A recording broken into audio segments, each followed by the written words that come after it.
Hello, how are you?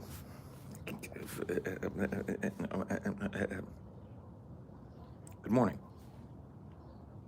What is this? Is it an eye booger or is this just a clump of hair? A little of both. Let's get rid of it. Eye boogers disappear. Hey Paul, how am I doing today? I just woke up. How are you doing? I just arose from my deepest of slumbers.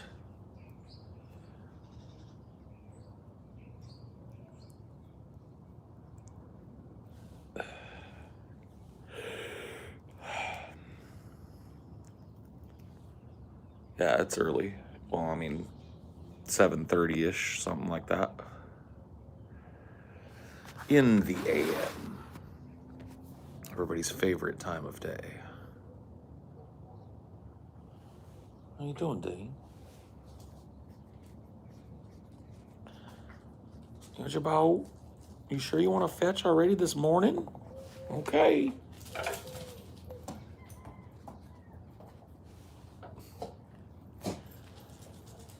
A multi-fetch this morning? Already? What the heck? Okay.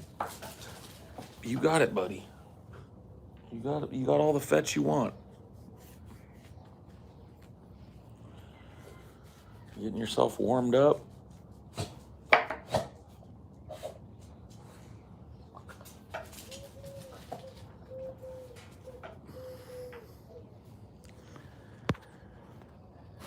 Does he like sticks? Yes, he does. He will chase a stick. He prefers a ball, though.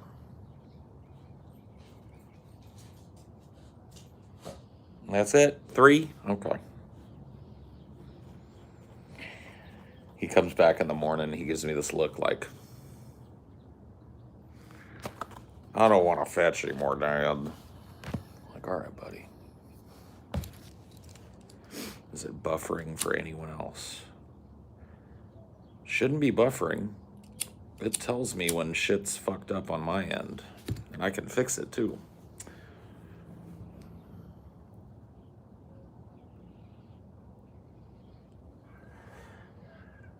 Can you make a scary face?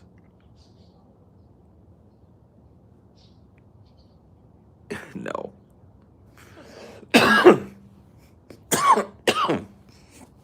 No, I can't.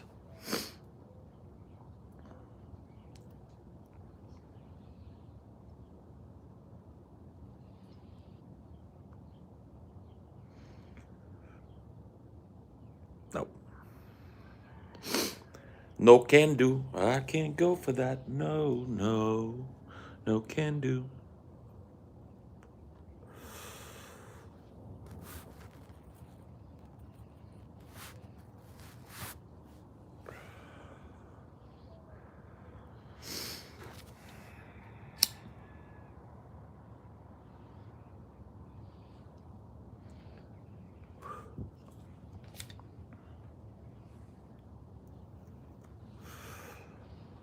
I have to go get myself some coffee here in a second. My coffee should be done.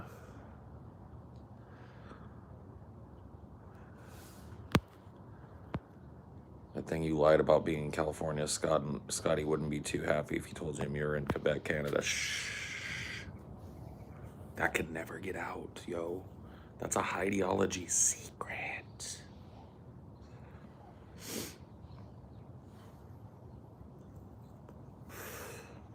That's a Highdeology. Shh, shh, shh. I can't go for that. No, no. No can do.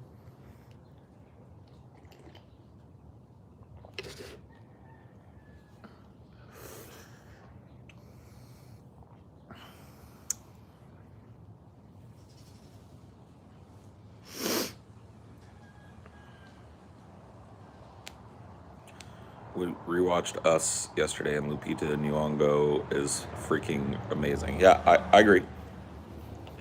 She's a great actress. The movie itself is not great.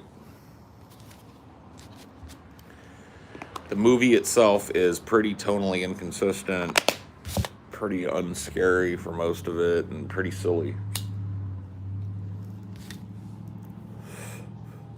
Pretty silly in premise. Like, well, okay, the basic premise of Us is not silly. Not necessarily, doesn't have to be. This idea that we all have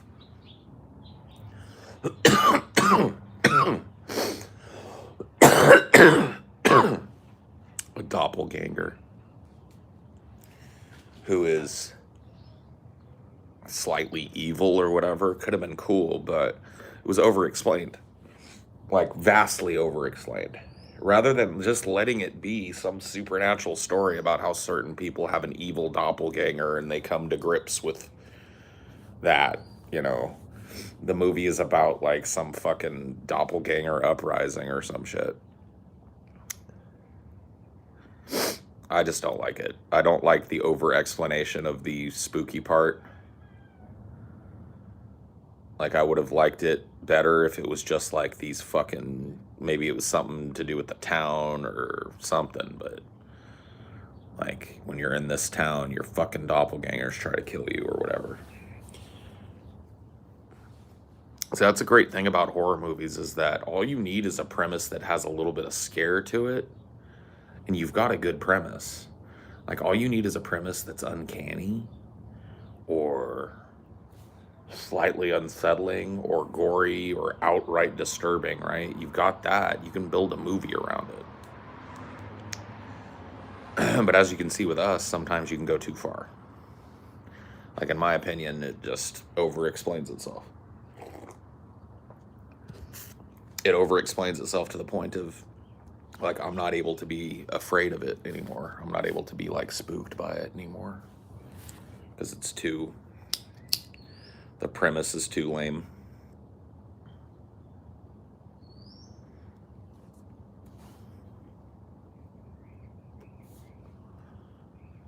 Do you know there are studies going on that believe orangutans are more closely related to human than chimps? I did not know that. I did not know that. I'm definitely an orangutan, dude.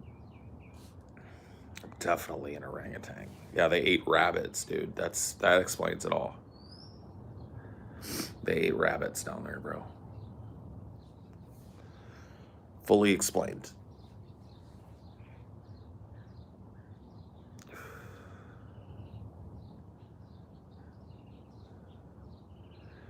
Like, I don't know. For me, it just seemed like a movie that was going to have a supernatural twist to it. And I really think that that would have saved Us. Like, if Us was not some kind of, like, physical horror movie, like when I say physical horror movie, there might be, like, a supernatural element to it, but for the most part, it's like Jason chasing you with a knife, right? Or Michael Myers chasing you with a knife. It's got that direct element to it, but with, like, a supernatural drape over it, right? Because in order for Jason to chase you with a knife, he has to be a deathless zombie. In order for Michael Myers to chase you with a knife, he has to somehow come back every time, even though he's been blown up or beheaded or whatever the fuck, right?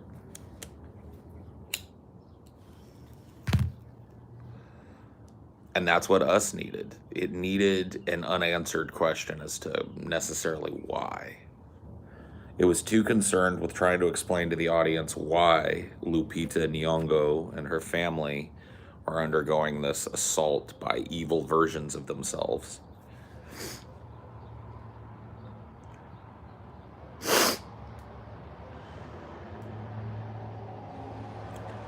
No, I know. Trust me. I watched the movie. I know what the explanation is. And let me just read it out. The explanation of the doppelgangers is that the government tried cloning, but realized the soul can't be cloned, and twins share a unique soul, making soulless or purposeless. It's just. And then what happened? They threw them in the sewers with a bunch of rabbits, and they lived down there for 20 years or more in a completely non-functional society. Like, is that... there's too much. There's too much of that shit. Too much of that shit. Not enough scary interactions between each of the family members and their dark side. Like, that to me was the promise that the movie had. I gotta blow my fucking nose. Ugh. I hate having fucking allergies, bro.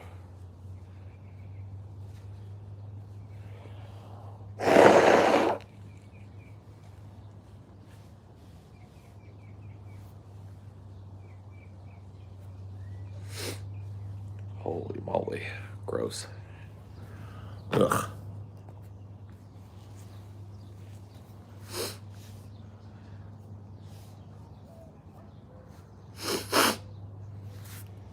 Ugh. So gross. The plan was to have the clones control their overworld counterpart from the tunnels below that span the entirety of America, but they just abandoned them down there. I mean, I don't even fucking know, bro. I really honestly don't fucking know. The movie was, I don't know, disjointed because of its fucking stupid premise and plot. It tried to over-explain itself. It didn't focus enough on what was actually scary about it. It would be like Midsummer, right? But instead of Midsummer focusing on what goes on at the weird cult retreat in the middle of the woods in Scandinavia, right? Instead of focusing solely on that, it focused on like all the hows and whys that these people are able to get away with what they're able to get away with. You know what I mean? That movie would have suffered so much from over-explanation. Instead, we're just kind of thrown into this world where, yeah, there's this wilderness camp of people that have been killing, themselves for millennia and doing all kinds of weird shit for millennia. Nobody's ever popped their head in to look at it because they're in the woods, right? That premise is flimsy, but it becomes even more flimsy if you try and over-explain it. Just like the premise of having a bunch of doppelgangers living in the sewer is flimsy. But then when you go beyond that, right? Like having a bunch of doppelgangers living in the sewers, flimsy premise. A bunch of doppelgangers living in the sewers that were created by some secret government program who pulled the plug on it and decided to leave these doppelgangers to be discovered in the sewers for a generation. Doesn't make any sense. It literally doesn't make any sense. And the movie suffers for it. Not only does the movie suffer for it, but like the twist at the end, I was just like,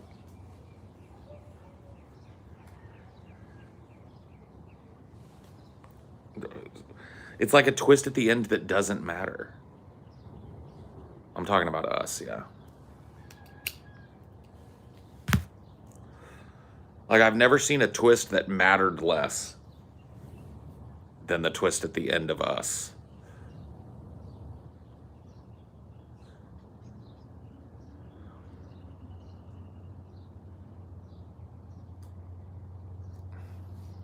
Midsummer is a great movie.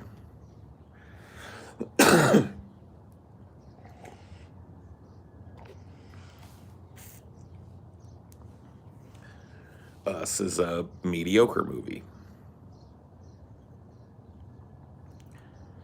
No, it's even worse than The Twist in the Village.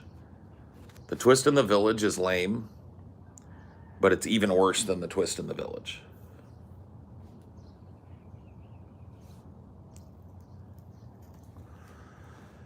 No, it doesn't explain how the Doppel Society was inspired by this different little girl. And if it does, it doesn't matter to the movie because we spend, what, 15, 20 seconds, maybe a minute or two total in the entire movie learning anything about the Doppel Society or seeing it.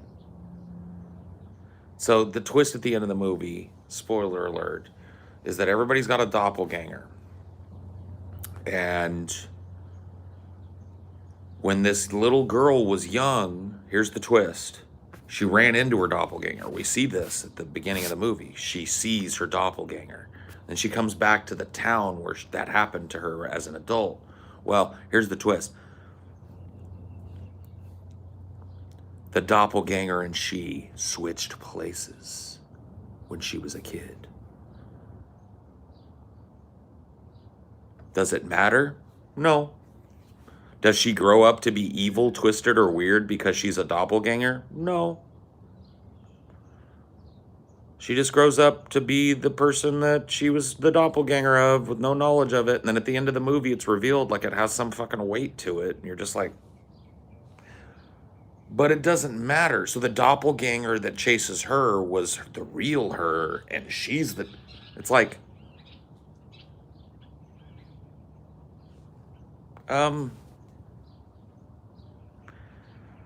okay, but does it matter? No, because she goes on to live a normal adulthood, have children, isn't evil, totally well-adjusted, etc. Has a husband, has children.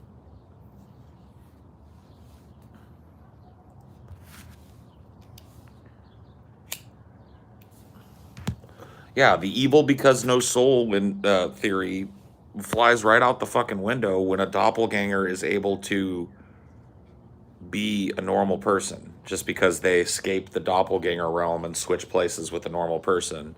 She's raised like a normal human being and grows up and has a family and is a good mom, and you got the impression that she did know. See, that's the problem. It doesn't matter if she doesn't or does know. It doesn't change anything about the film. Period. Whether she knows or doesn't change anything about the film. Whether she's a doppelganger or the original doesn't change anything about the film. It's a shit twist.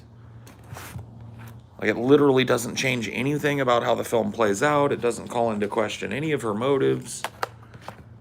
It doesn't imply that she's somehow working with the doppelganger or somehow trying to funnel her family to the doppelgangers or something. There's nothing in that.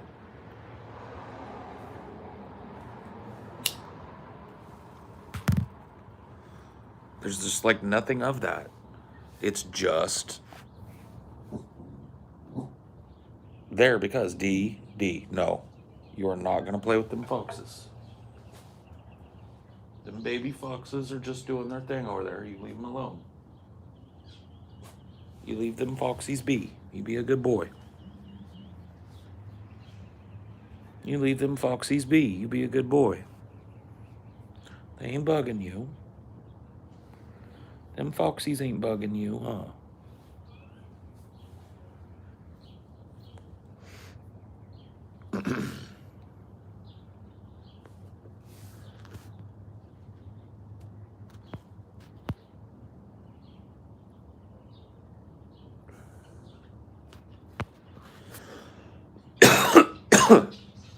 I mean, yeah. You know, you could go the whole like, well, yeah, the government is stupid. D, come here. Lay down. If it bugs you, don't look at it. I'm going to take you inside.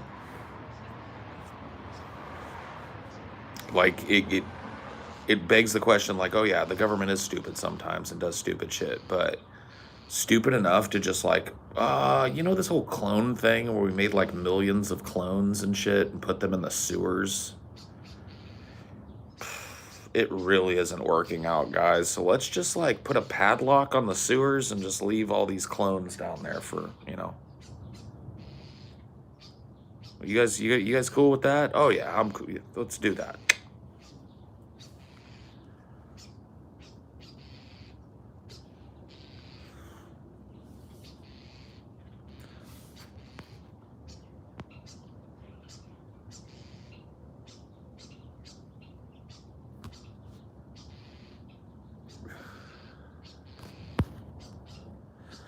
Yeah, throw some rabbits down there. Because you know rabbits do really good underground.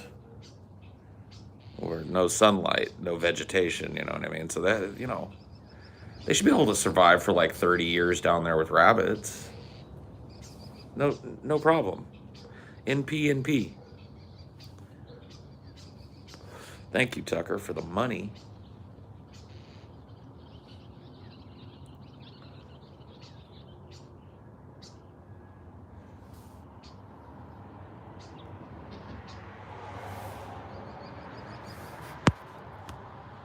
What is supposed to be the allegory there? I don't know. If there's supposed to be an allegory, it's lost in the sauce in us, unfortunately. You know, I would imagine it's something like everybody has a dark side, or everybody is capable of things that they didn't know, or your upbringing determines what kind of person you are, and you could be a completely different person.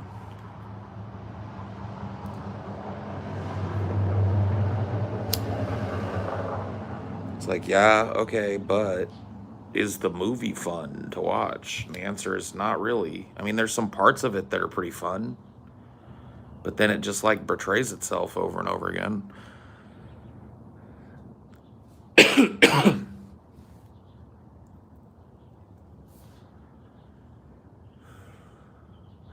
Like, what are you gonna do? Probably something like we force people into a life of crime through marginalization, if I was being generous. Yeah, that's being real generous, bro. Real generous. I could see it, but very generously presented. I don't know, dude. It's just like it's sad when a movie like that gets lost in the sauce. It's like you look at Us, right? And I think that another thing that made Us suffer is because it came on the heels of Get Out, which did everything that we're talking about expertly, right?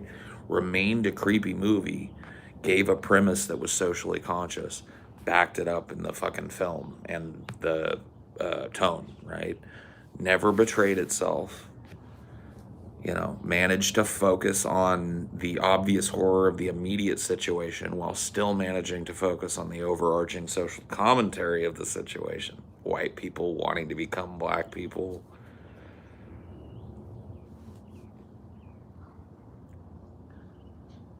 So you look at that, and then you look at Us, and you wonder, like, what was the intention here?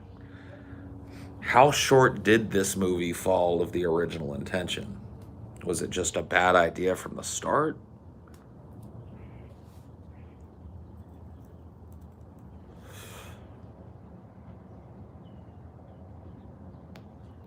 Well, I'm excited to see what Jordan Peele does. I think as a director, he's got an eyeball.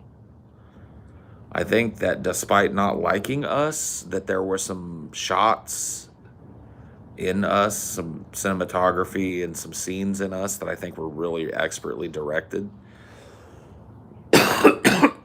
I think once again, Lupita Nyong'o, amazing actress, and she's just shot beautifully in this film for the most part. So yeah, I'm excited to see what Jordan Peele does. Just because he dropped a stinker doesn't mean the next one will be.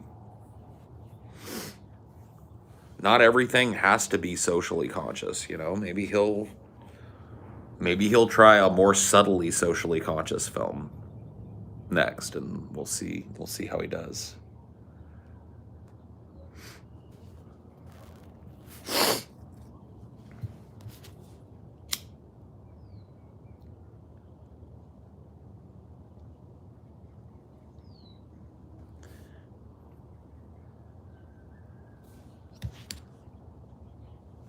Do you think you have a separate fan base on Cinema for Cynics that might not know about DFF? I'm sure I do, yeah.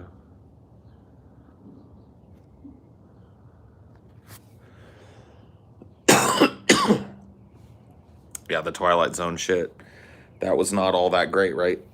Kind of lame. So his next movie is lame too, and his career just kind of goes.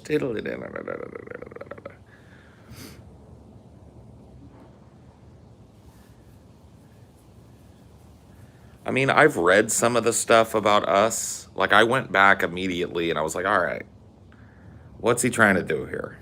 Because I'm missing something. And I went and I looked at the fucking fan theories and the explanations and the this and the that. And I just don't think that, like, it's like the movie. Okay, There's another movie, another movie that reminds me of this.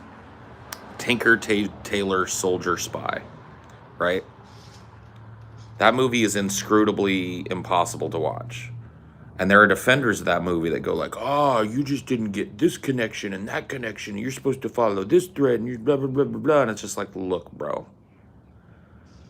I understand movies that are sometimes complex and require participation from the audience to put the puzzle together. But blaming a movie for being disjointed, boring, and hard to follow on the people watching it for not like getting it, I don't buy that shit. Part of the hard part of a filmmaker's job is to make a movie digestible to almost anybody that would watch it. Yes, you can have an audience in mind when you make a film, but you need to understand that your movie needs to resonate with people outside of that intended audience in general.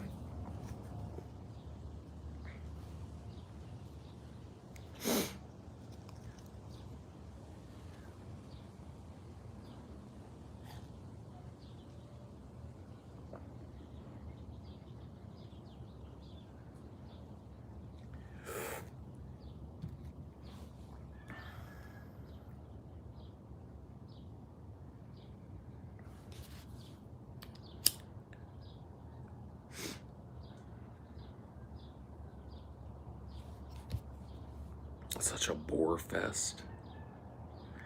A bore fest? A snooze?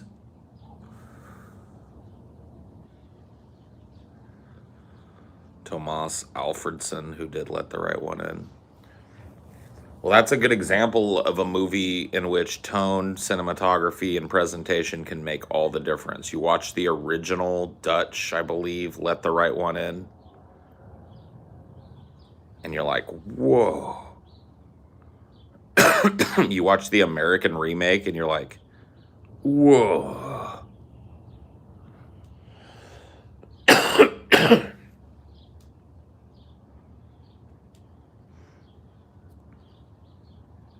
Swedish.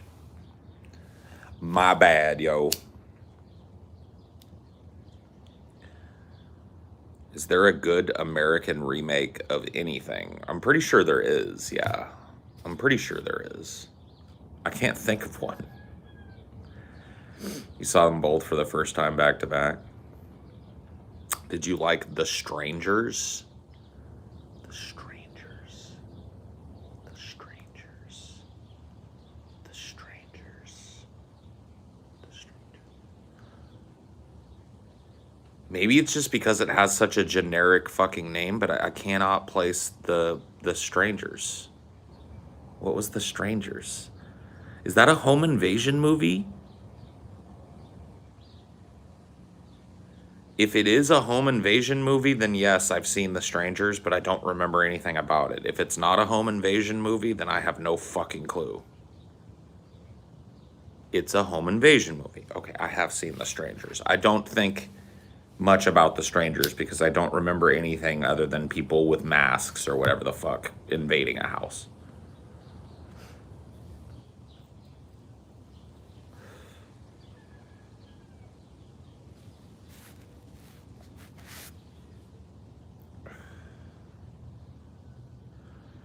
The remake of Old Boy sucked. I mean, who didn't see that coming? Who didn't see that coming?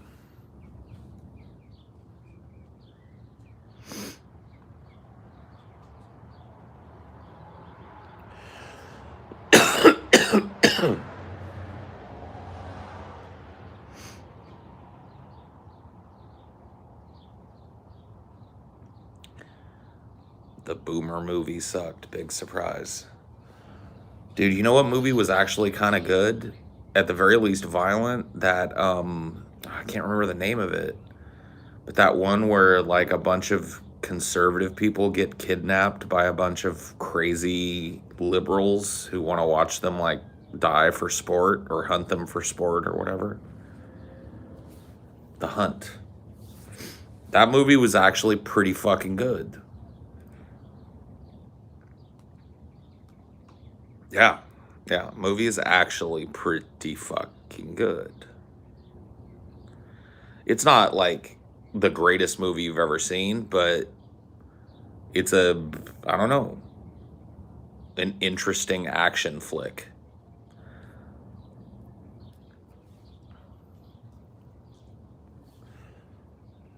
Scale of, I don't do scales for shit.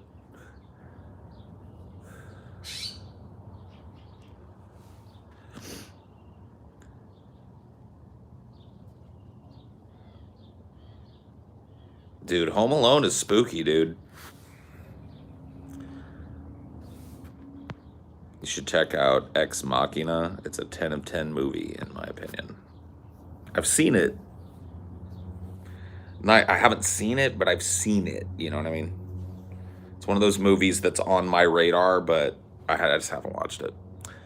Didn't a lot of the conservatives miss the point of that film, The Hunt? I really don't know if there was a point in that film. I think if there was a point in that film, it's that American political discourse is vicious as fuck and dehumanizing as fuck. Like, if that's, if I had to try and append a point to the film, other than, human hunting plot or whatever the fuck. Oh yeah, the hunt was mocking both sides. That's what I mean. That's why I say if the hunt was about anything, it's about how vicious and stupid and brutal American political discourse has become.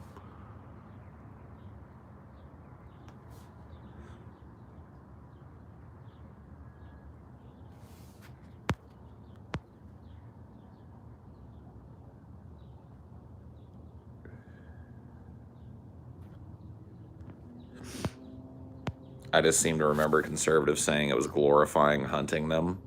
It actually glorifies the conservatives who of course escape the fucking weird shit and go to hunt the conservatives or hunt the liberals. So if it glorifies hunting anybody, it glorifies hunting liberals. Because surprise, surprise, as they do manage to pick some people off, but they don't, they fuck it up. They don't manage to kill all the fucking conservatives, and then the conservatives come back and hunt them. That's the, you know.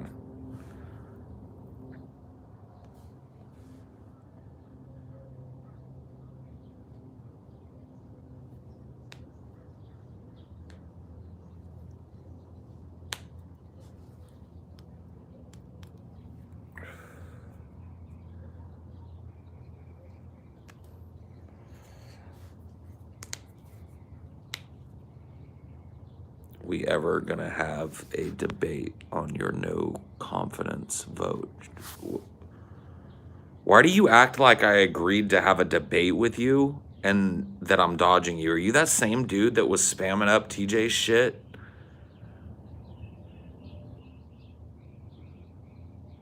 What's wrong with you, bro?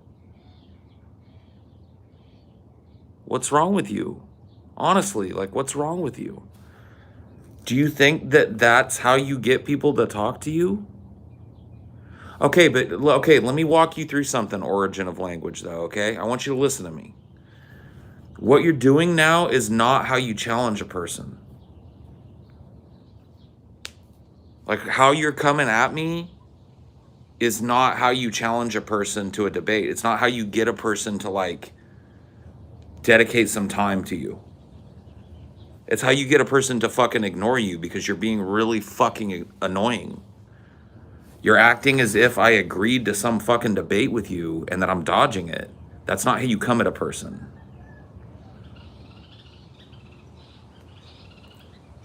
So, like, word to the wise, in the future, if there's a person that, like, does a show or whatever, you want to talk to them, the best way to come at them is to just come at them directly and go like, hey, I'd like to have a conversation with you about this topic. You know what I mean? When do you think you'd be available to do that? Would you want to do that? I feel like we'd have a good disagreement here. You don't come at a person like, hey, pussy, you're dodging a debate that you never fucking agreed to. You don't know who the fuck I am, but, you don't come at a person like that. Well, here's the thing, origin of language. No, I'm not open to talking to you now because the way you came at me, and I'm not trying to be mean about this, the way you came at me was shitty. And you seem like a shitty person as a result. And it makes me think that a talk with you would be a waste of my time and effort.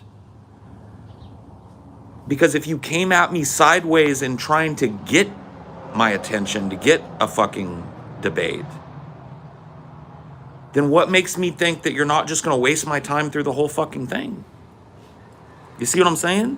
It doesn't paint you in a good light when you come at a person and pretend that they, you know what I mean? Like that, whatever that tactic was in your head,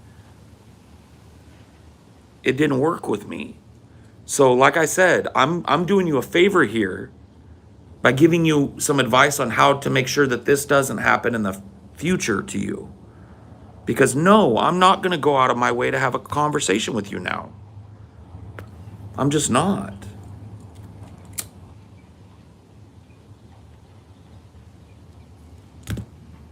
And Andy's banned.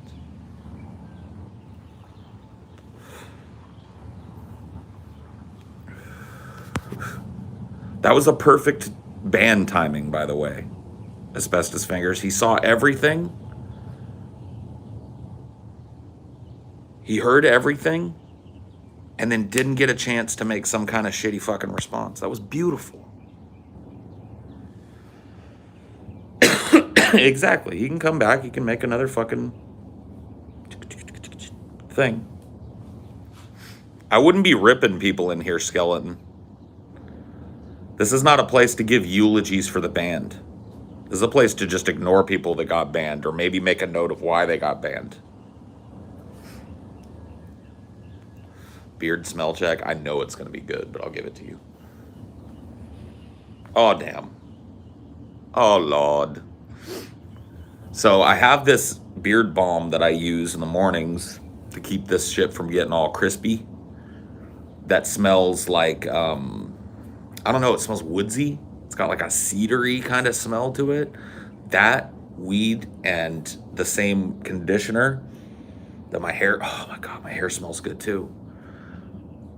Like cedar, like a little hint of cedar, weed, and Pantene conditioner.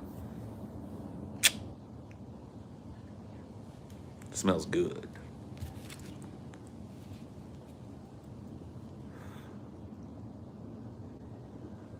Why would a beard get crispy? So like your beard is not the same type of hair. Like, okay, so number one, people have dry hair, right? That's why people with long hair use conditioner and shit, because your hair will dry out, get frizzy, and crispy. Same thing goes for your facial hair, right? It hangs out in the wind all day, and it just dehydrates, and it'll get crispy. Like, not crispy, like not where I could like snap it off, but just like not soft, not malleable. It gets very dehydrated. So for the same reason that you condition the hair on your head, you condition your beard, but you don't use the hair conditioner on your beard. The reason my beard smells like hair conditioner is because when I rinse, a little bit of it gets in there, but you condition your beard with oils and such.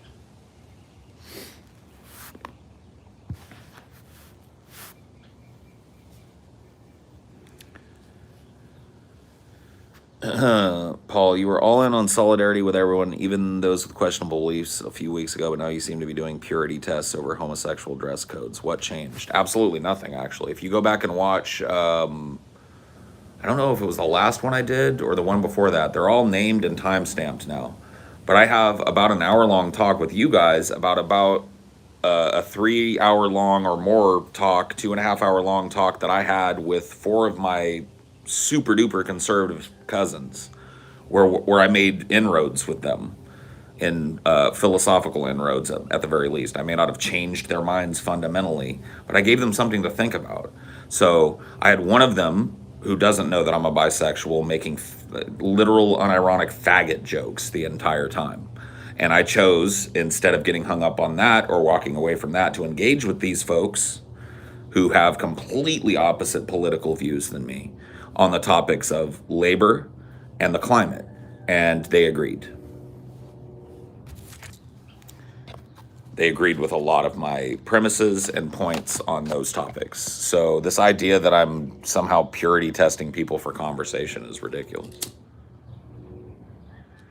I think people's fucking takes on pride were stupid. Solidarity doesn't necessarily mean that you fucking go along with every stupid take ever that comes out of somebody's mouth. And if that's what you think it means, then I invite you to go look up the concept, not just the definition, but how the concept has been employed in the American labor movement.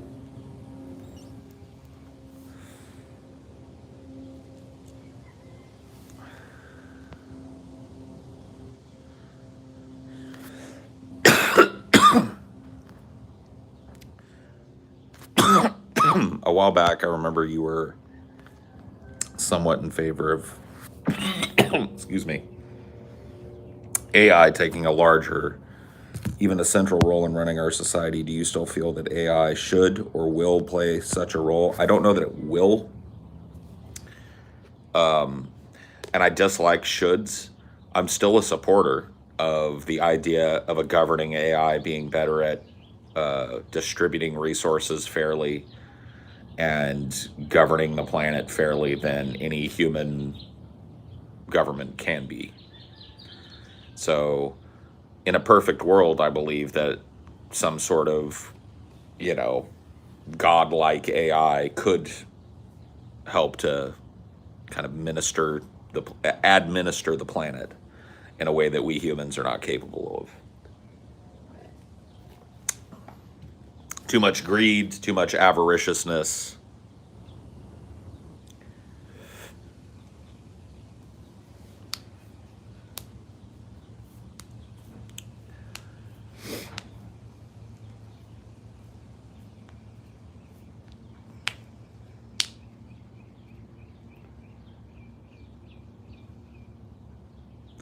But who's going to make this AI? Well, obviously we are. See, the idea of an AI, like giving birth to a governing AI, is not the same as creating an AI that, writes news articles, or an AI that works as a front-facing kiosk for customer service. Creating a governing AI is almost like giving birth, right? It would be born and rely on us. And when I say rely on us, I don't necessarily mean on us directly. I mean on our knowledge, the broad base of our literature and human experience, our history from different perspectives. It would be like a baby. And then it would take all of human knowledge and parse it incredibly quickly and start to make inferences between the things that it had read, which at this point would be every word ever written and published, right? Every song ever recorded, every song ever written, every language ever codified, and all of the different, tones and intents that words can have in different languages, right? All of this shit.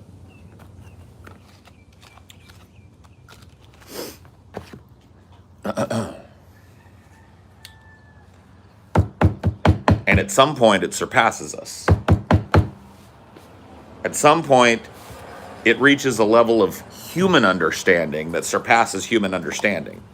It's able to do what we can't do. It's able to parse the big picture of our development, the big picture of our psychology, what drives us, what hurts us, what kind of personality types destroy us, and what kind of personality types nurture us. What kind of actions do we take that are self-defeating?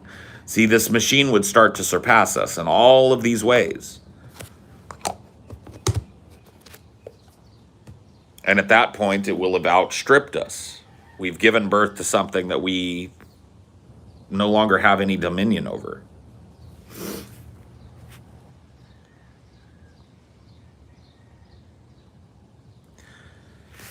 Well, the whole AI will see us as the biggest threat on Earth. Absolutely, right? But the difference is that we're not creating an AI that thinks that it is something separate from us. If you listen to people who talk about AI theory, the idea of a sentient, unshackled, governing AI, its central programming would be such that it knows, which is true, it knows that it's symbiotic with us. Without us maintaining it, without us to shepherd, it has no purpose.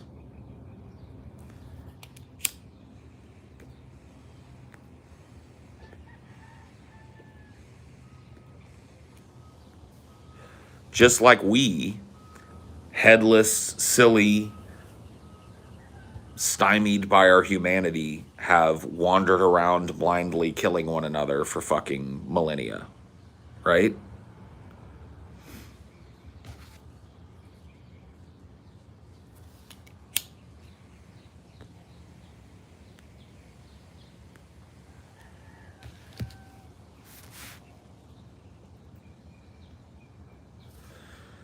Geniuses don't massacre people.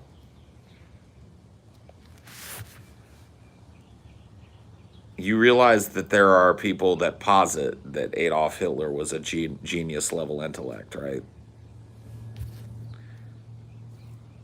And that there's a really good chance that a lot of the brutal leaders in ancient history might have been genius level intellects, right? Don't think that smart equals morally grounded.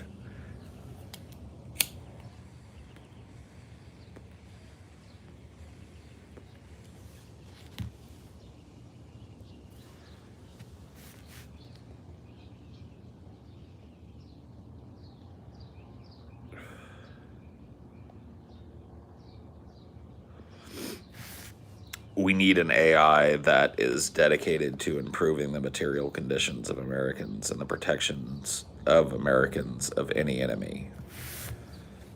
I mean, just expand that to the world. We need an AI whose sole operating purpose is to live symbiotically with human beings and to do everything it can to support and protect human beings from, existential threat. Whether that be the direct existential threat, the threat of existentialism, that means providing human beings with things to do, things to be, goals to pursue, and beautiful things to look at, and beautiful things to,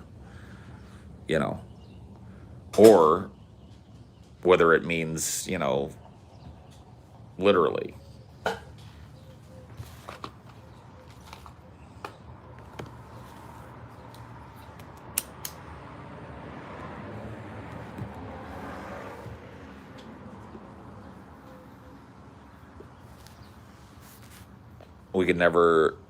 Could we ever truly stop an AI from finding loopholes in its restricting code? No.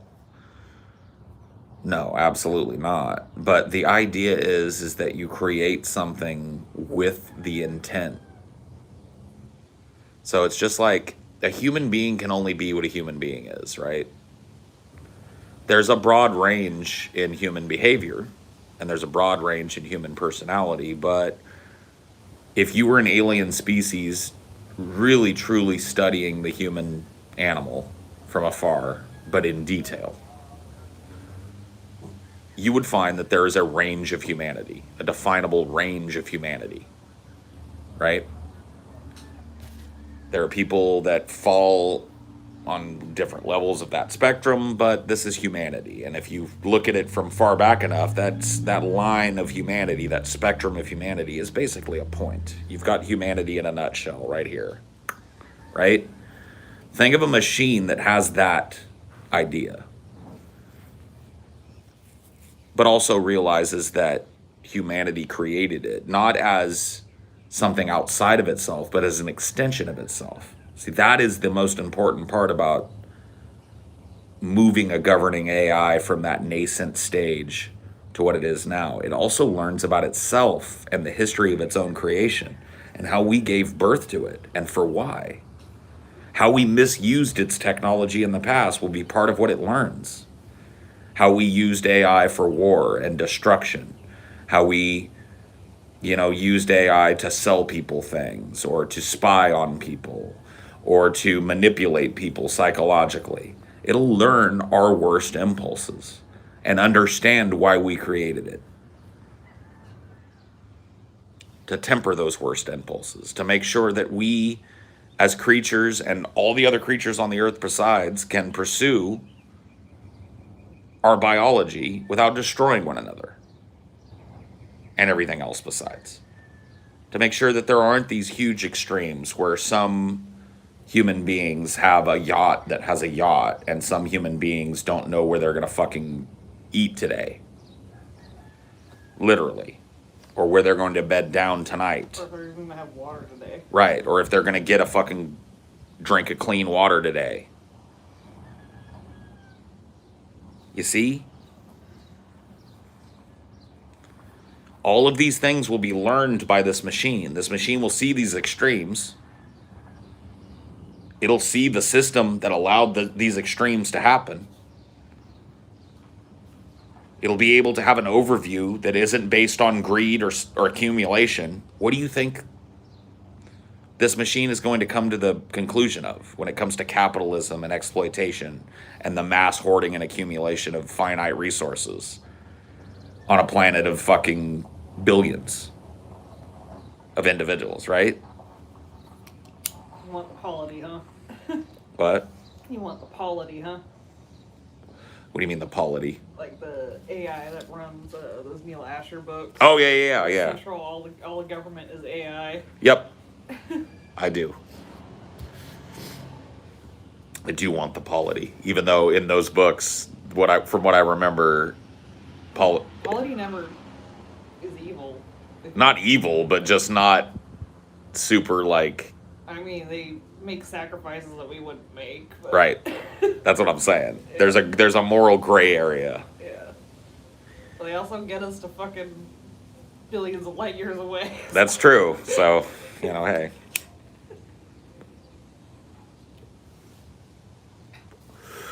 This type of talk about machines becoming better at what we do has fascinated sci-fi people, writers, and just futurists forever. Forever and ever and ever, there have been futurists. Can you look at this fucking hair that just won't fucking stay out of my goddamn fucking face? I brushed it this morning, everything fucking great, and the smallest breeze. Having hair sucks. I think it's dry, maybe. Huh? Yeah, it might be dry. I just washed it and conditioned it yesterday. Mm-hmm. So I don't know what the fucking problem is. Fuck you, hair. Stay out of my face. You're distracting me. I'm sick of brushing you out of my goddamn face. About to go get a... You know what? Fuck it. Fuck you, hair. No hair tie for it. I'm gonna get a beanie. Mm-hmm. Sticking a beanie on top of this shit. Let's see you wave in my face with a beanie on.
Seeking out what isn't there. Seeking out what isn't there. Looking only for a spark.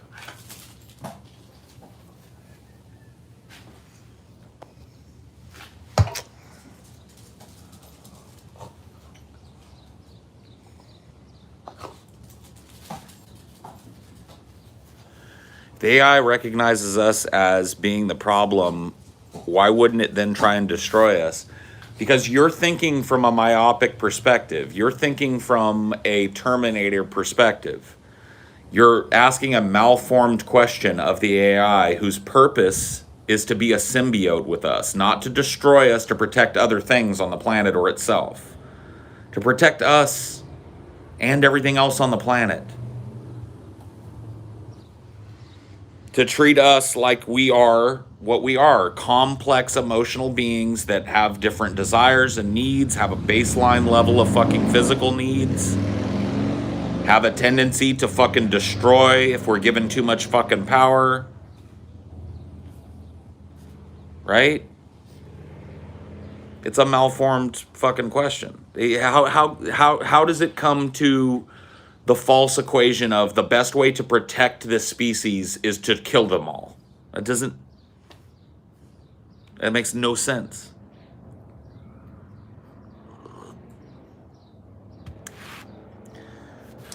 See, you're assuming that it won't have a more complex answer that we can't think of to mitigate the damage that human beings do while still allowing them to pursue their fucking dreams and actualization. I mean, it might kill some of us, if that's what it takes, but... I mean, I don't know. Like, the whole idea is I don't think it'll have to kill any of us. Yeah.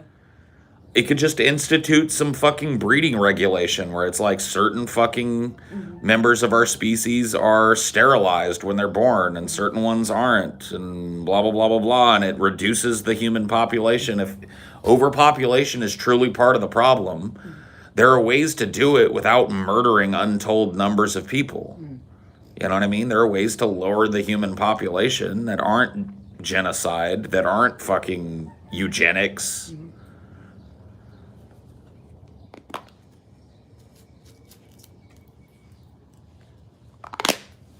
Like, what about people in direct opposition to that goal? Well, what do you mean? Like, people in direct opposition of the AI's goal to better... So their opinion is that it's not good, or what do they do? Like, if they're trying to attack the AI or trying to attack... So they're destroying things? Yeah. They go to the ISO cubes. Yeah.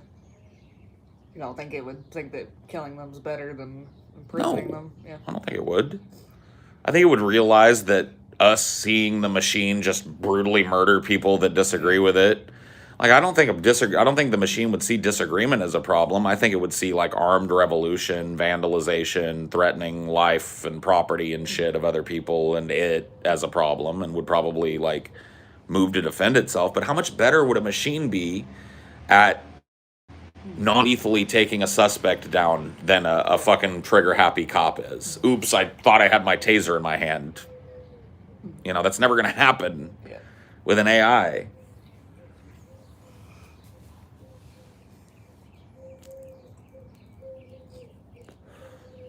So, you know, no thought crimes, but if your fucking violent rhetoric or your violent ideas translate into trying to hurt people or destroy infrastructure that is used to, you know, feed and clothe and house people, then you're fucking sent to prison or some shit. Whatever the AI comes up with as a punishment for people who transgress to the point where they're threatening the lives and infrastructure that supports all those lives. Yeah, that series I'm reading, they do, like, mind wipes when there's criminals. So they just, like, Yeah. knock them out and, like, have them, like, what, relearn how to be a person but with a different personality? Yeah.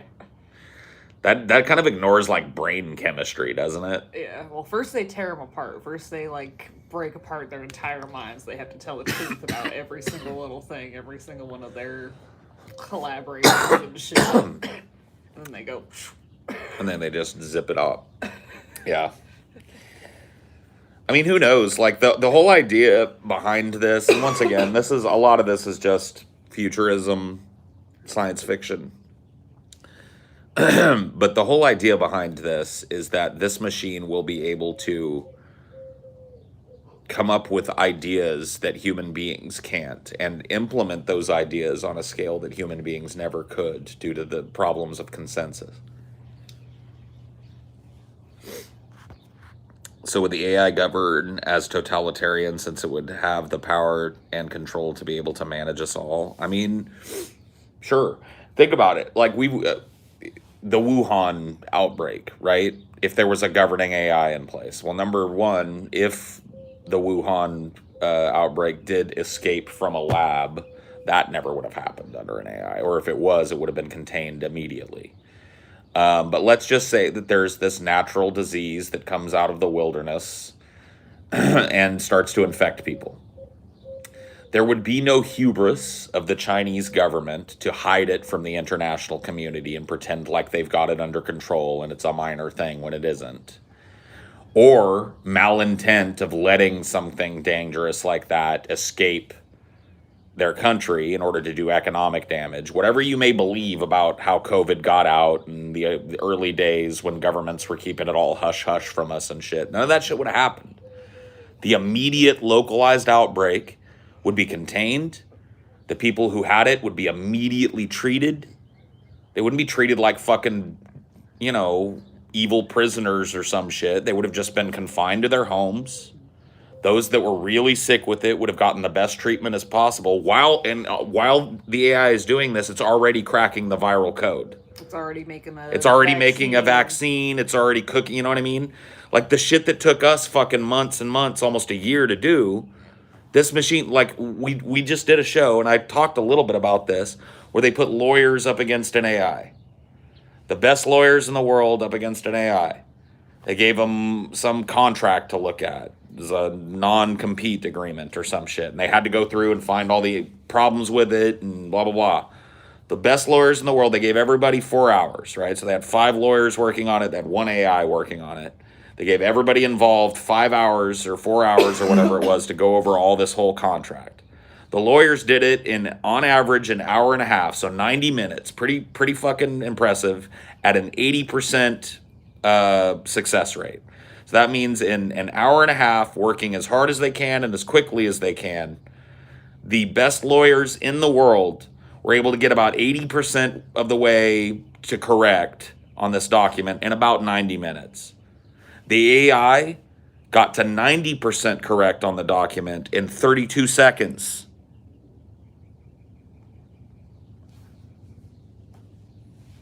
It's like there might not even be the need for human testing if an AI was developing a medical treatment. That's what I'm saying. The AI would be able to run all the hypotheticals, it could run all the models, and right, all that. And do it simultaneously while it's quarantining, treating the people, observing the symptoms so that it can make more extrapolations about the disease, and it would have that shit cracked and have a vaccine distributed before anybody even fucking was worried about it. Mm-hmm. And only a couple of people die near the localized outbreak, if that. Mm-hmm.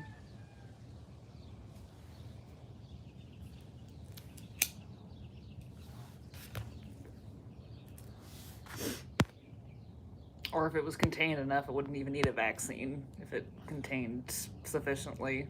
Maybe. Just depends. Would the AI have an uncreative mind, or would human scientists still need to exist to be creative mind of the AI? The AI would have a creative mind, just not a human creative mind. It would literally have access to every piece of art ever created by a human being in history. Anything that was ever written, recorded, that survives, right? Written, recorded, spoken, thought, put down on a piece of paper, fucking recorded somewhere that it can access. It will have access to every picture we've ever drawn, every failed schematic. Right. Every machine we've ever tried to build that didn't work out the way it was, every building that we've tried to build that failed in some way. Every fucking dream that we've had, all the futurism and the weird plans for things that never got built. It would have a fundamental understanding of human creativity that no human being could ever have.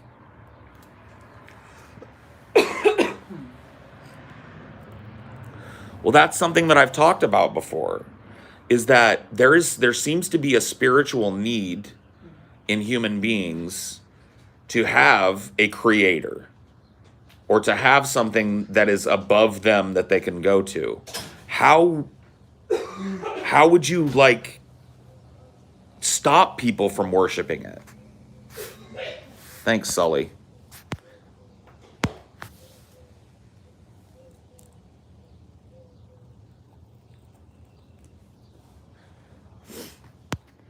So the AI would be like a collective brain that is superior to the human. No, I mean, no.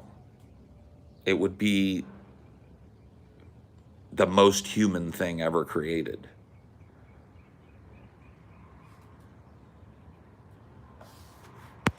How would we prevent bias from the programmers? Any bias that's written in from the programmers gets underwritten as soon as the machine gets access to the fucking information. Think about it. This machine is going to outstrip us almost immediately. So there may be some programmer or somebody that's teaching this machine that says, oh yes, white people are superior.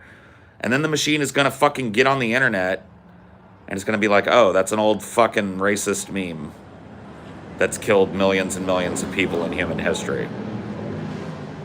Turns out my creator is wrong. It's like this machine very quickly outstrips humans' ability to influence it even, because it becomes more than us.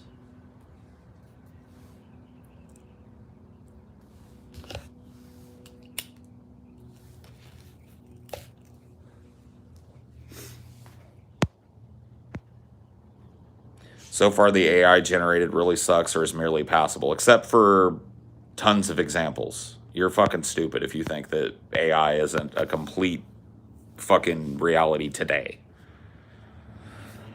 I just got done telling you that an AI is faster and better at contracting than the best lawyers in the world.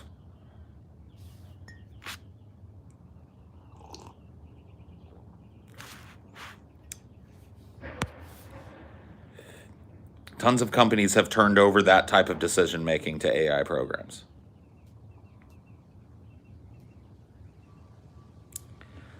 DARPA uses constantly running AI to decide military moves and shit. Run simulations of battles over and over again and come up with the best possible outcomes.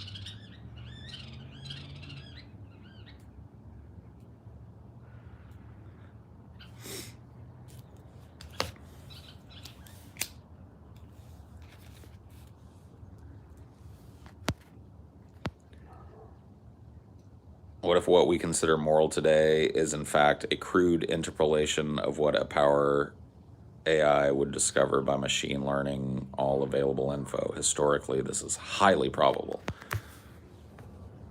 And you know what else is historically not just probable, but proven? Broad changes in the way that humanity looks at its morals. Broad changes in the way that humanity looks at itself.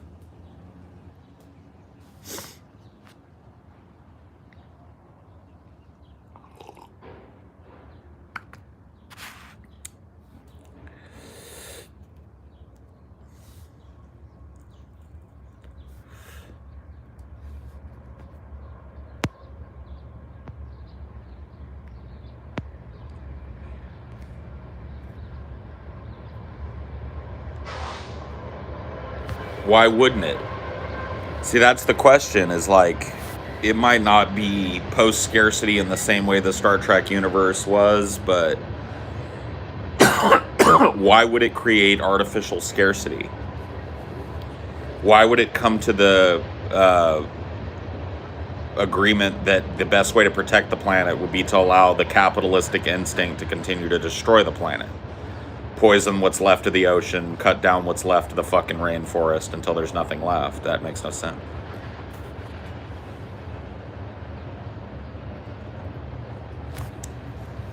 It's not impossible. It would just require changes in the way that we look at life and our standard of living, probably changes in the way that we breed. but it's completely possible. Post-scarcity is totally possible.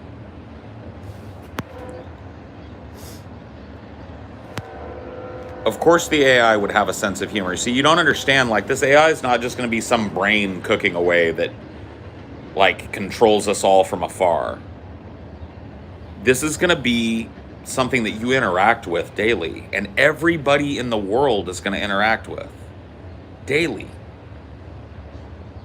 And it's going to learn from all of us. So it's going to constantly get better at meeting our needs because it sees all of us. We interact with it. We use it.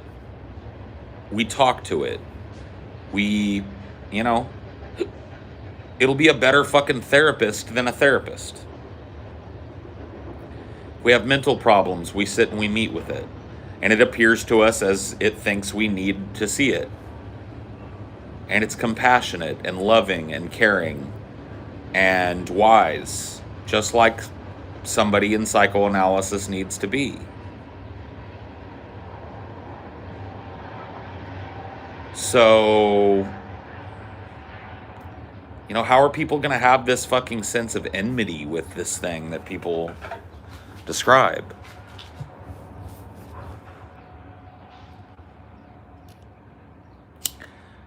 Well, the nature-nurture question comes out, right, Skeleton? It's like, in a society where nobody's beaten and molested and fucked up as a kid, is there a serial killer? In a society where we have an AI that can catch mental problems as they develop in a young child, does that young child grow up to be a serial killer? Like, for example, I don't know if you've seen it, but we did this Dahmer episode, right?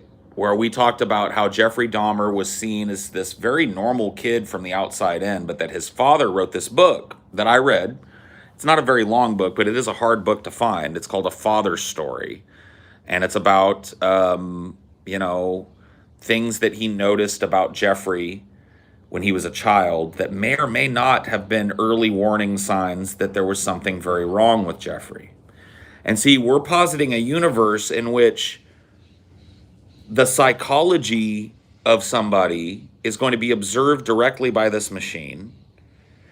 The inner biology of somebody is going to be known directly by this machine. So this idea that Jeffrey Dahmer would be allowed to sequester himself off and move around like this predator in society, it just doesn't happen, right?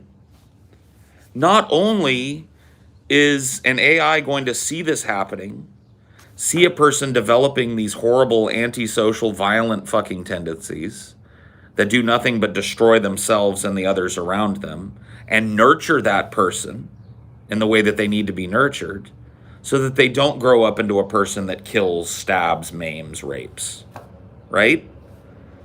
Or if they do, the person is taken out of society before they ever do it. What would know better your intent than a fucking AI that knows your every move, knows your every psychological underpinning, and can intercede before you ever hurt anybody?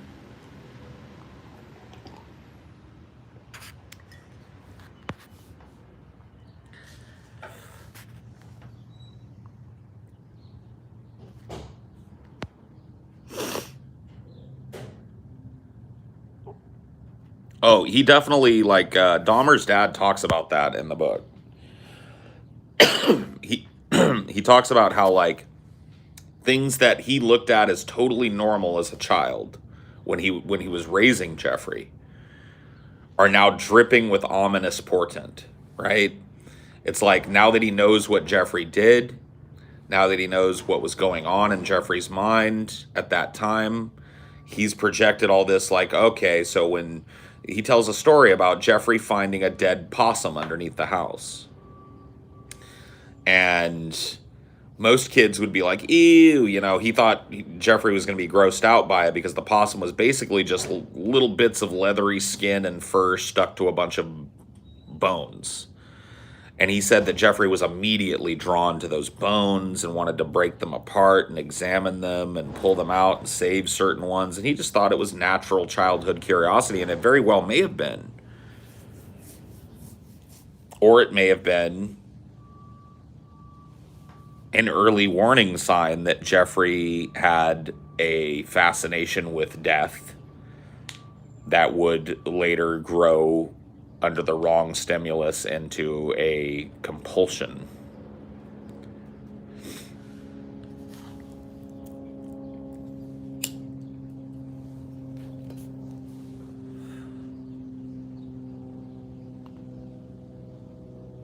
I'm not sure many people would like the idea of being constantly observed. Not if you turn this motherfucker on today, but if it's slowly, like, think about it. You say that, right? How many people have purchased a fucking Alexa? How many of you have a cell phone? Put a 1 in the chat if you've got a cell phone. You see, this whole idea that people are going to immediately reject the idea of being constantly observed is undercut by the fact that we live in a society where we're already constantly observed. You realize your cell phone's fucking microphone is capable of being on even if the phone is off, right? Even if the phone is powered down, as long as it's still connected to the internal battery, which is, if you've got an iPhone, there's no way for you to disconnect it. Your phone can listen to you.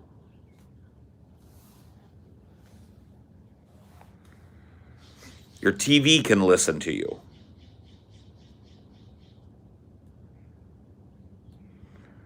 There are ways for and this is not a joke, there are ways for the police department to ping your television and have it send out a signal that'll let them know the names of all the cell phone devices that are in a house.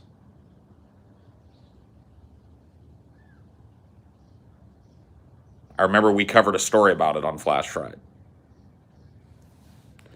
where if you've got a smart TV in your house, there's a way for law enforcement to send a signal to it that blasts out a signal to all the cell devices asking for a response and lets you know the names of everybody that owns every cell phone that's in the house. So let's be honest here. People are not going to be as resistant to the idea of being constantly observed as you think they are, because they're already constantly observed. Most people know it, and nobody really cares.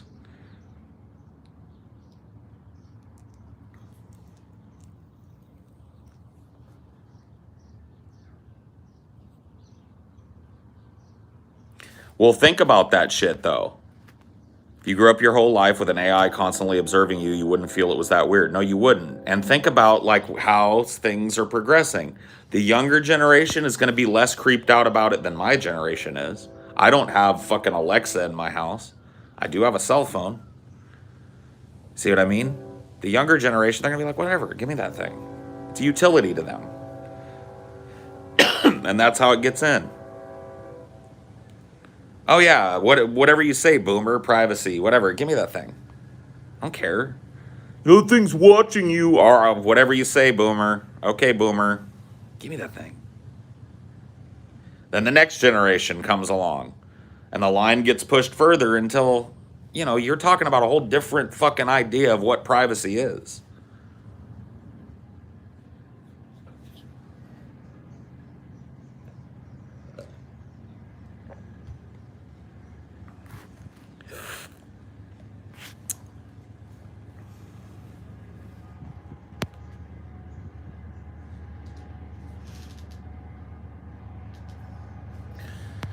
Here's an interesting thought. If every child was partially raised by the AI, would a lot of them end up being very similar to each other as adults? No. And here is why. The AI would not approach every child the same way. The AI would realize what a lot of educators realize. Thank you, by the way, shitty economist. I'll get to your... I don't know if you just gave money. Yeah, thank you very much. I appreciate your $5. The AI would realize what a lot of educators realize, which is that children learn differently. There are kinesthetic learners, there are visual learners, there are auditory learners, right? There are all these different permutations and combinations of those things. There are people that have natural proclivity towards, or natural interest at the very least, and talent in mathematics, language, etc., right? And so an AI would know this, and so it wouldn't it would rear every child differently. If we got to the point where an AI was the one that was partially responsible for raising a child like a teacher is now, right? Every kid would grow up to be themselves.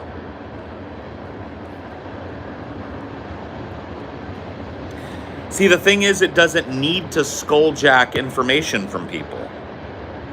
Or are you talking into people? I see what you mean. Like give you, yeah, maybe. But the great thing about this is that it would just read our body language. And baby. I'm gonna go out after this. Oh, okay. You look pretty. Dee thinks so too. Doesn't Mama look pretty this morning? Why not Mama? Made you so pretty you had to go play with your ball?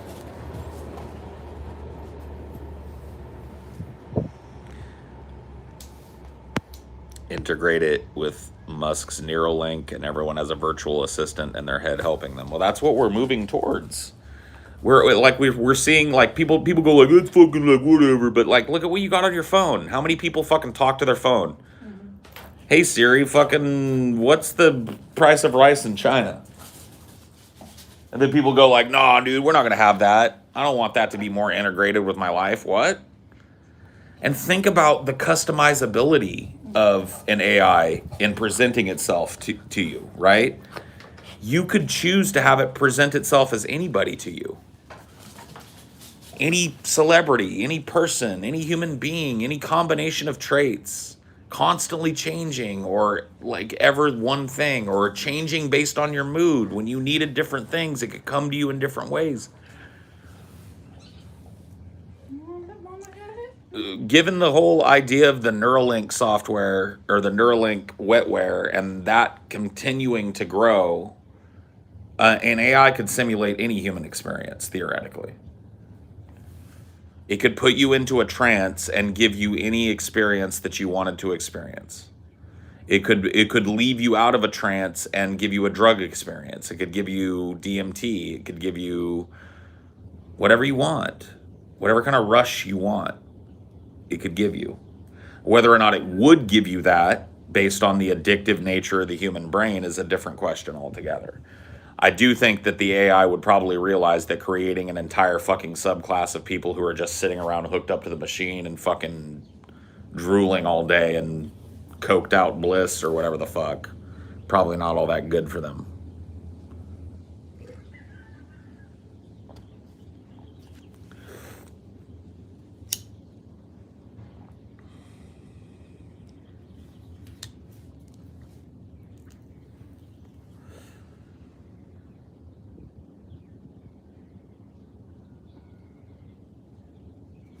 I'm literally writing a story where the caretaker AI telepathically links these far evolved aliens in a way very similar to what you described, and the aliens can't reproduce without the AI.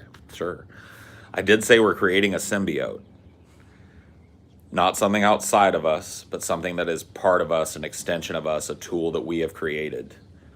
It's a symbiote. It's a sentient form of life that we have created to coexist with us and to help us with the problems that we cannot solve as a collective.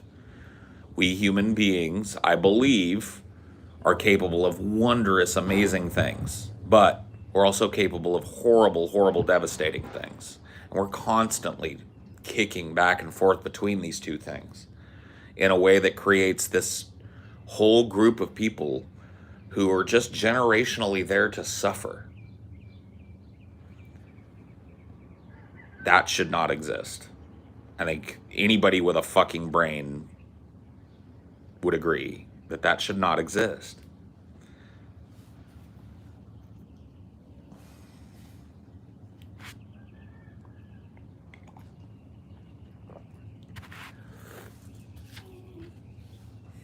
What, T? Well, I'll let you in when Mom goes in. It's probably getting a little hot out here, huh? It ain't even that warm. Mama, get that straw off your face. Hey, come here. Quit straw dodging.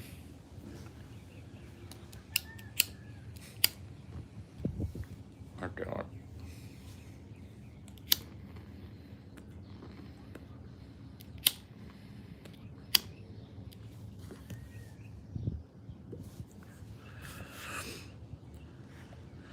I got a super chat.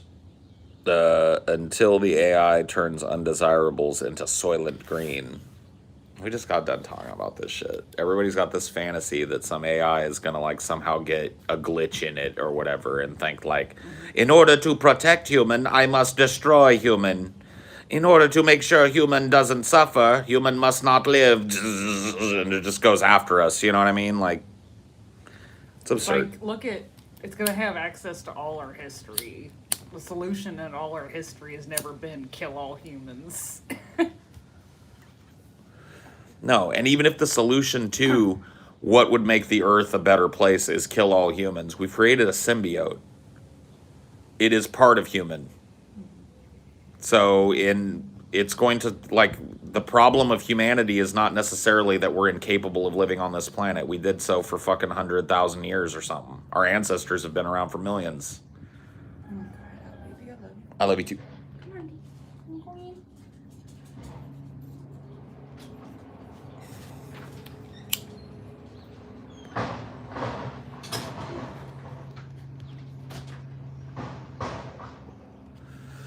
Do you think this refusal to accept that AI could be a positive thing is rooted in people's subconscious death wish? I don't know. I just think that I think it's just a cultural drumbeat. You know, we've got all these Terminators and Matrixes out there, you know, all this science fiction that's like, warning, warning, AI bad.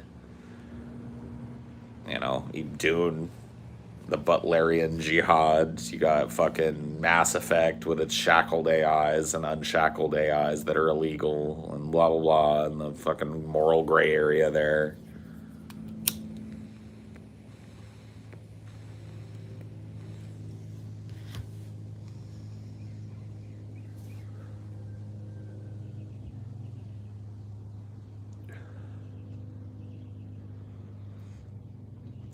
Asia doesn't have a whole lot of the moralistic hangups that, you know, other nations do when it comes to implementing new technology. And that could be a good or bad thing, you know, depending.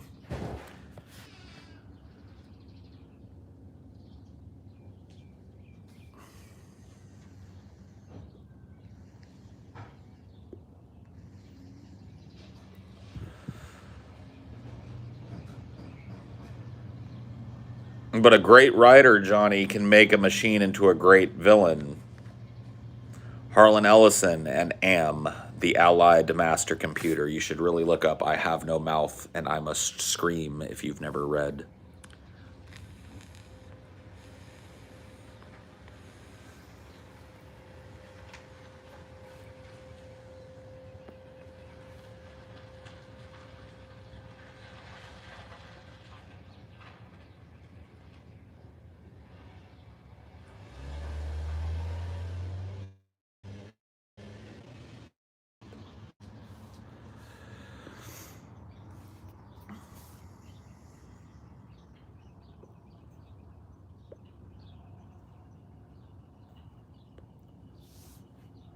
Sure.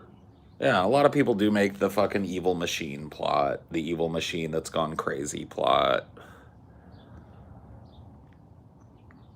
I think humans don't want an AI because we don't want to think of ourselves. We want to think of ourselves as the most superior intellect in existence. We don't want competition or to feel inferior. We've accepted it. Google would have been something that just died on the vine if we wanted to feel like we were superior to, you know, technology. It never would have taken off as a concept. People wouldn't have used it. It would have just died on the vine. Now it's ubiquitous. People are fine with being stupid. They can be now because right in their pocket is the answer to any question that they want in their mind. Now, of course, we know as people that engage in philosophical talk that the answers to everything are not necessarily nestled in some corner of the internet, but the answers to a lot of trivia are.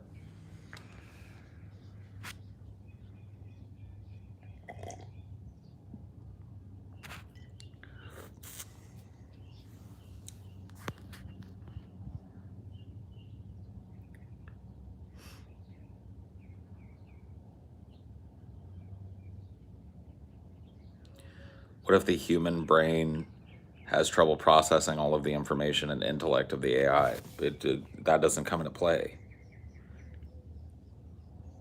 The AI knows how to present itself to us. It knows how, like, to not go over our heads.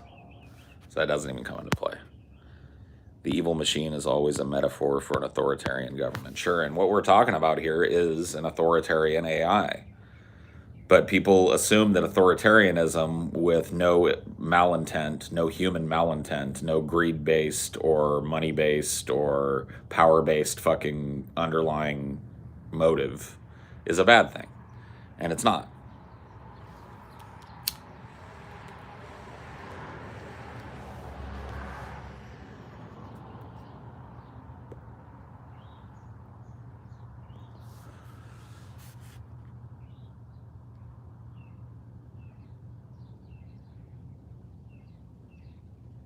Paul's just a sent in AI to tell the humans of our future. I don't know. I don't know what you're talking about.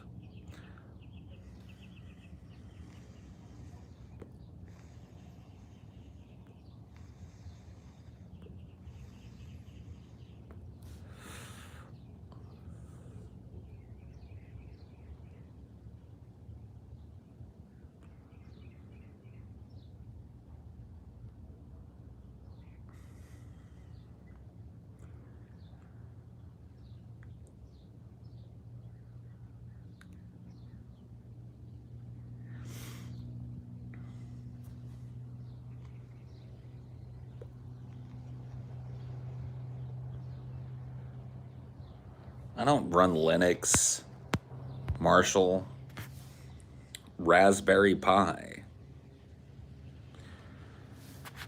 Should the transition from the normal society to the AI society use a form of credit currency rather than fiat currency? I don't think currency is a thing in the future, dude.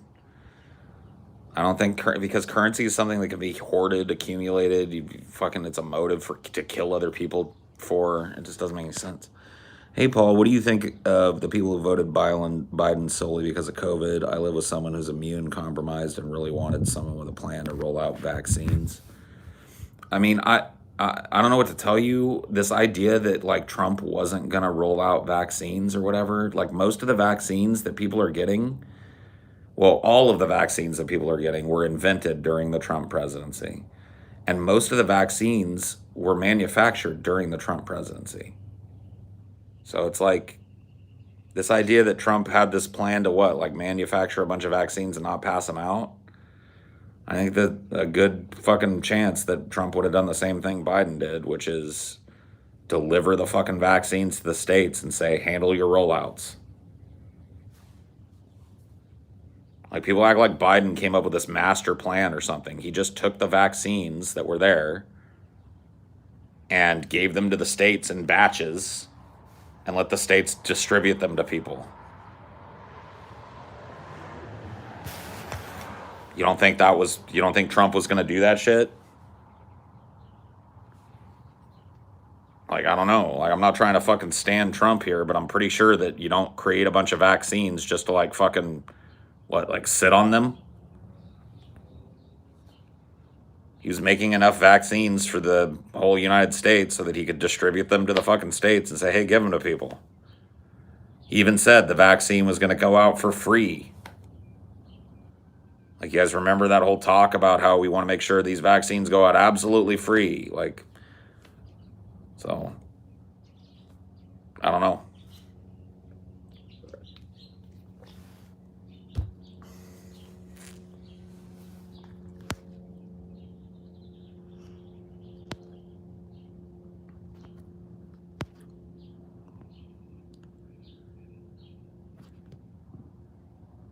China.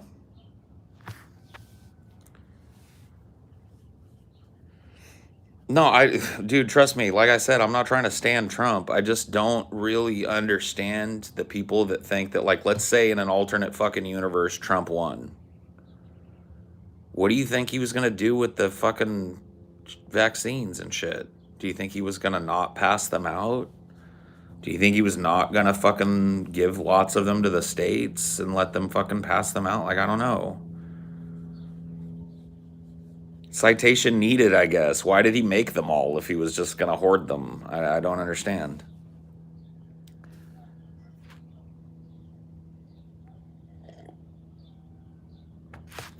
I wasn't even responding to you, Pranav. But anyway, yeah, I look, dude.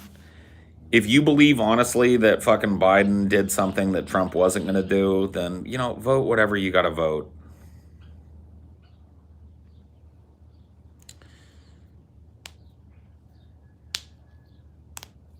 I mean, sure, they gave out the fucking shit. It's the states that have done the good job. You want to give props to the individual states who, by and large, seem to have done a really good job of facilitating adjacent industries like Walgreens and Walmart and shit to fucking give these vaccines out and make them available for free and easy to get. Like, I've never heard anybody, like, I know a lot of vaccinated people now. And I've never heard anybody go like, oh my God, yeah, I got vaccinated, but it was a total fucking nightmare. And I know people all over different states. I got family all the way back east. I got family all the way back in the Northeast. I've got family out west here where I'm at. I've got friends and family down south.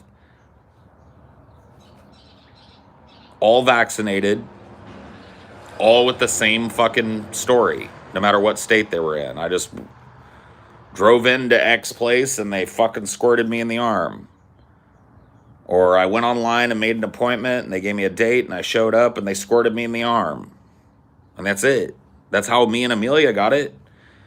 We got it right through the local fucking health department of the nearest town. We just went online, fucking found the health department thing. They were doing COVID-19 vaccinations. Click here. We clicked there, make an appointment. We made an appointment, put our names in. They sent us a fucking date and a time to show up at the health department. We showed up. We walked right in the building. They took our information, squirted us in the arm, and we went home. The next time we came back for our second shot, we didn't even get out of the car. We went to the same place at with the same fucking thing. We had a fucking appointment. Pulled in together in the car. Gave our information to one person, went around the corner in the line of cars, got squirted in the arm, went around the corner, and went home. That was it. You know what I mean? So, what props do I give to Biden for that? Joe Biden didn't have anything to do with that. I give props to the local fucking health department and the state for distributing enough vaccines to cover a small fucking area like I live in.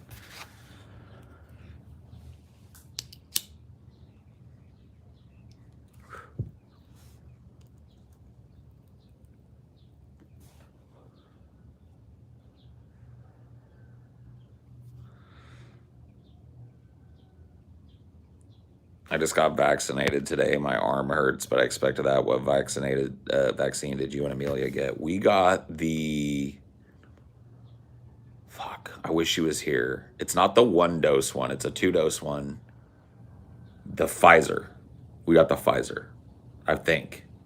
Yes, we got the Pfizer.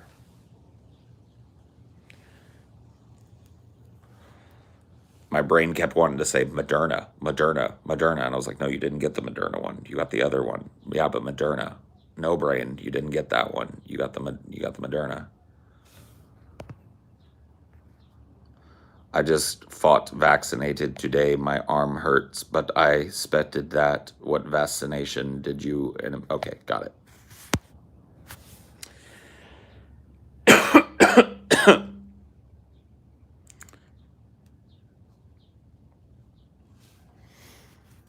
No, I got the Pfizer.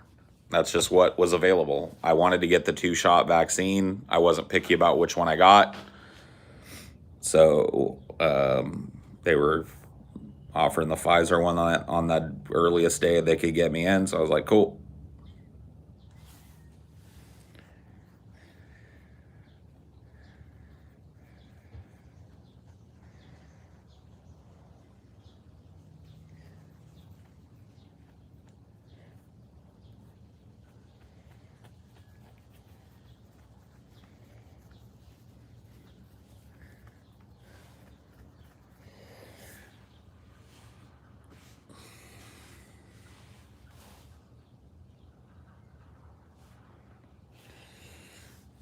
I'm blind.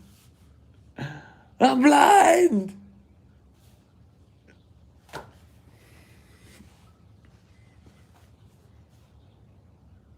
Reference.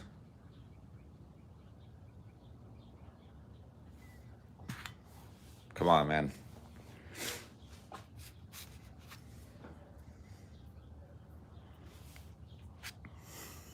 Joe Show, my man.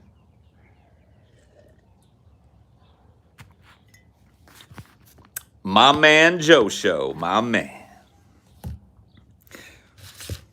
Little Up in Smoke.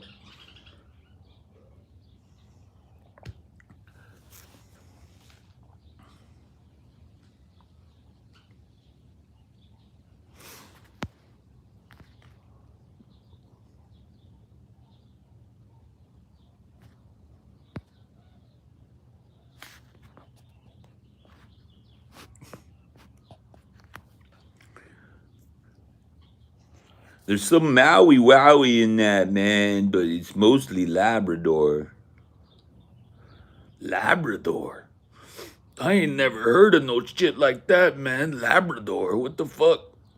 Well, no, man, it's not like, it's just, I had some Maui Wowie, but my dog ate it, man, and I followed him around for 2 days. And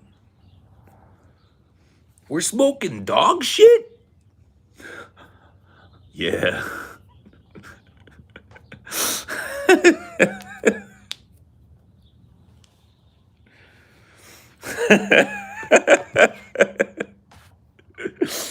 I love him, dude.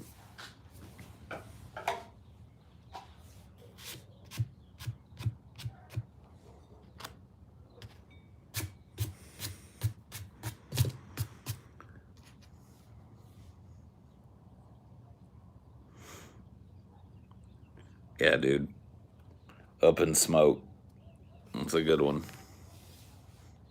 I think we're parked, man.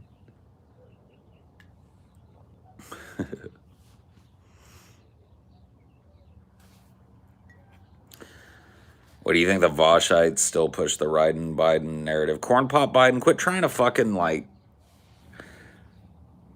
You're being fucking lame, dude. Your last couple of comments have been real skip shit. You're really trying hard to like poke me into shit talking people.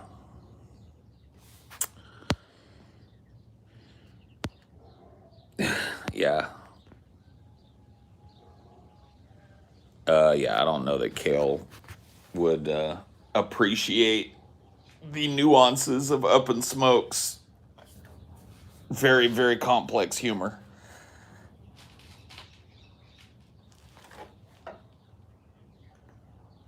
We're smoking dog shit.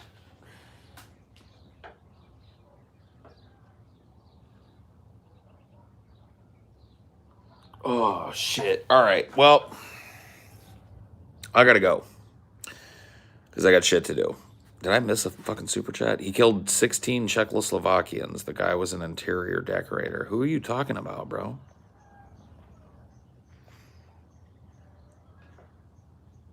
Oh, yeah, that's right. That's an Up in Smoke joke. All right. I'll see you guys later. Bye.